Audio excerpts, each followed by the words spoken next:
वालेकुम viewers, welcome back to my channel. कैसे हैं आप सब। आज मैं आपको चैप्टर नंबर 1 जो है उसके एक्सरसाइज 1.1 का क्वेश्चन नंबर 2 उसको हम सॉल्व करते हैं। उसके लिए हम सबसे पहले आप हमारे चैनल को लाइक करें, फॉलो करें, सब्सक्राइब करें और बेल आइकन के बटन को प्रेस करें ताकि हर आने वाली न्यू वीडियो का नोटिफिकेशन आपको मिल सके।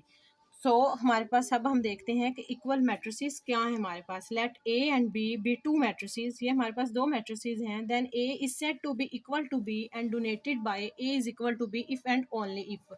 यानी कि इसकी दो कंडीशंस हैं। एक हमारे पास ये है कि order of A and order of B दोनों बराबर होंगे तो इसको हम इक्वल मैट्रिसेस बोलेंगे। दूसरा है there corresponding entries are equal. It means हमारे पास एग्जांपल्स दी गई है। हमारे पास पहला मैट्रिसेस है ए और दूसरा मैट्रिसेस है बी। अब जो उसकी एंट्रीज हैं वो हमारे पास सेम होनी चाहिए। लाइक वन, जो ए का मैट्रिसेस की वैल्यू है रो, जैसे रो 1 है 1 1, जो मैट्रिसेस बी है उसका भी रो 1 में 1 और 2 + 1 3 -4 4 -2 2। सो इट मीन्स कि इसकी जो एंट्रीज हैं वो इक्वल हैं हमारे पास। अब इसी तरह हमारे पास ये है कि एक्सरसाइज 1.1 का क्वेश्चन नंबर 2 है। हम देखते हैं कि जो हमारे पास ए है, मैट्रिसेस ए है 3, जो इसकी वैल्यू है। सो इट मीन्स कि हमारे पास जो कॉलम है वो भी 1 है, यानी कि कॉलम भी एक है और रो भी एक है।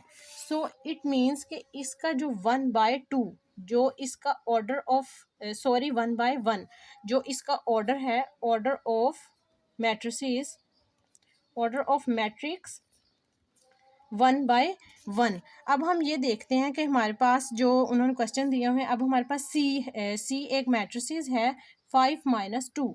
जब हम इसको सॉल्व करेंगे तो इसका जो है वो वैल्यू आ जाएगी 3। तो इसका हमारे पास जो ऑर्डर ऑफ मैट्रिक्स है वो भी 1/1 है। क्या है कि हमारे पास एक ही रो है और एक ही कॉलम है। So it means A is equal to C. अब हम सेकंड देखते हैं। हमारे पास जो बी है, हमारे पास बी का जो मैट्रिक्स दिया हुआ है उन्होंने 3 और 5। इसमें क्या है कि हमारे पास रो एक है, यानी कि और हमारे पास कॉलम कितने हैं 2, कॉलम 1 एंड कॉलम 2। अब ये हम देखते हैं कि जो हमारे पास दूसरी वैल्यूज दी गई हैं, जैसे अब डी है, डी एक मैट्रिक्स है 5 एंड 3। अब ये हमारे पास row 1 and column 1 and column 2। So it means कि B is equal to D, यानी कि इसमें हमारे पास जो बी मैट्रिसेस है और डी मैट्रिसेस है, इन दोनों के जो रो 1 यानी कि ऑर्डर हैं वो सेम है, जिसकी वजह से इनको हम बोलेंगे कि ये इक्वल मैट्रिक्सेस हैं। अब हमारे पास नेक्स्ट क्वेश्चन है, question number 3।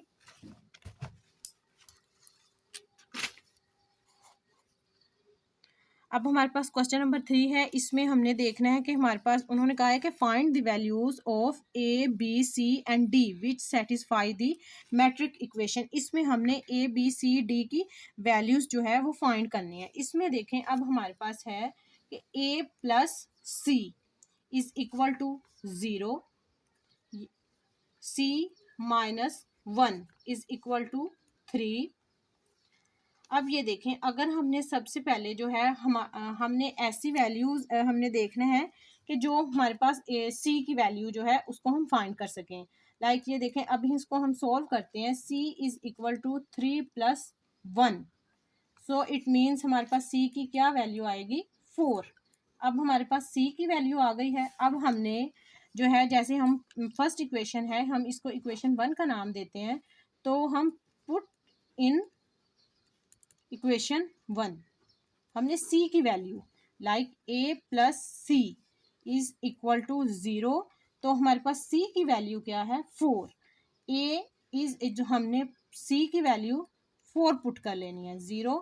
So it means हमारे पास 4 जो है वो इधर चला जाएगा तो माइनस का हो जाएगा। हमारे पास हमने a की वैल्यू भी फाइंड कर ली और c की वैल्यू भी फाइंड कर ली। अब हमारे पास for example a plus 2b is equal to -7। ठीक है। अब ए की वैल्यू हमारे पास क्या है, एक हमने पहले फाइंड कर लिया है -4। ए हमारे पास आ गया -4 + 2b इज इक्वल टू -7। अब हमने इसको सिंप्लीफाई करना है, जैसे 2b -7, जब ये माइनस का 4 इधर आएगा तो +4, 2b -7 + 4 तो -3 आ जाएगा। b -3 ये 2 जो है वो इधर आ जाएगा, तो हम b की वैल्यू भी फाइंड कर लेंगे। अब हमने a की वैल्यू भी फाइंड कर ली, b की भी, c की भी। अब हमने किसकी वैल्यू फाइंड करनी है? d की। सो हमारे पास इक्वेशन है 4d - 6 is equal to 2d। ठीक है, 4d ये -2d, इस d हम इधर ले आएंगे और ये जो वैल्यू है नेगेटिव है तो इधर जाके पॉजिटिव हो जाएगी। 4d में से 2d निकालेंगे तो हमारे पास 2d आ जाएगा, और 6d 2 को इधर डिवाइड कर देंगे तो इट मीन्स d की वैल्यू आ जाएगी हमारे पास 3। तो हमने इन तीनों की वैल्यू फाइंड कर ली है। लाइक a की वैल्यू है हमारे पास -4, b की है हमारे पास -3/2, c की है हमारे पास 4 एंड d की हमने फाइंड की है 3। सो इट मीन्स हमने a b c d इन चारों की वैल्यूज जो है वो हमने फाइंड कर ली है। तो इसी उम्मीद के साथ कि आपको जो मैंने आज लेसन सिखाया है समझ आ गई होगी आपको।